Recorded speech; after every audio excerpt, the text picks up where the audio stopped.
آج میں آپ کو بتاتا ہوں پوری دنیا میں جتنی طاقتور چیزیں ہیں نا، طاقتور چیزیں ہیں، ان میں سب سے طاقتور چیز لونگ ہے۔ لونگ لونگ لونگ یہ اتنا طاقتور ہے، واللہ ایک بندے کو آدھا کلو گوشت کھلا دو اور ایک بندے کو 2 لونگ کھلا دو، یقین جانو 2 لونگ آدھا کلو گوشت سے زیادہ طاقت دیں گے۔ 2 لونگ دودھ میں ڈال دو۔ اور میرے محترم بھائیو، یہ اللہ تعالیٰ نے اپنے بندوں پہ فضل کیا ہے، اپنے بندوں پہ، لیکن بدقسمتی یہ ہے کہ ہم نے اپنے رب کی نعمتوں کو پہچانا ہی۔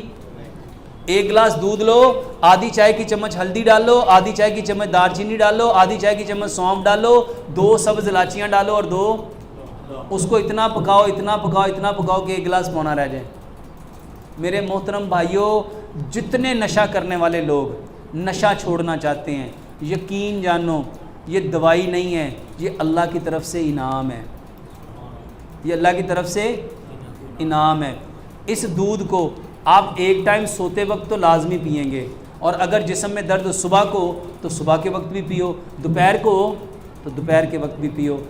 میرے محترم بھائیوں، جتنے لوگ کہتے ہیں جوڑوں میں درد ہے، جتنے لوگ کہتے ہیں جسم میں درد ہے، جتنے لوگ کہتے ہیں پٹھوں میں درد ہے، جتنے لوگ کہتے ہیں ٹانگوں میں درد ہے، صرف یہ 2 دوائیاں، کلونجی اور میتھی دانہ اور ادرک لہسن پودینے ناردانے کی چٹنی۔ میرے محترم بھائیوں، یہ تو ہم اس بھائی کے لیے بتا رہے ہیں، اللہ کی قسم یہ 100 بیماریوں کا علاج ہے۔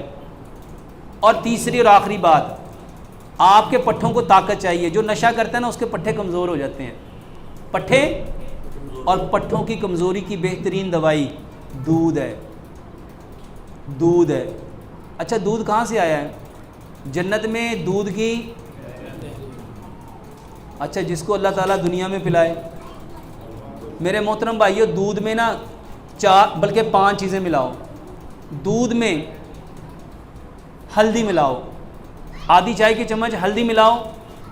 کیوں ملانی ہے؟ کیونکہ جس کو بیچارے کا جسم درد کر رہا ہے، تکلیف کر رہا ہے، اس کے درد کو دور کرنے کے لیے ہمارے پنجاب میں جس کو چوٹ لگتی تھی، درد ہوتی تھی، اس کو سیانے لوگ کیا کہتے تھے؟ اس کو کیا دو؟ دوسری چیز ہے دار چینی۔ میرے محترم بھائیو، جو ہڈیوں کا درد ہے نا، جو نشہ کرتا ہے اس کے پٹھوں میں صرف درد نہیں ہوتا، اس کی ہڈیاں بھی درد کرتی ہیں۔ ہڈیوں کے درد کو ٹھیک کرنا چاہتے ہو تو میرے محترم بھائیو اس کے لیے دار چینی ہے۔ اور تیسری چیز میرے محترم بھائیو، جو نشہ کرنے والا ہوتا ہے نا اس کے اندر خشکی آ جاتی ہے، اس کے اندر کیا آ جاتی ہے؟ خشکی کو دور کرنے کی بہترین دوائی آپ کی سونف اور آپ کی سبز الائچی ہے، آپ کی سونف اور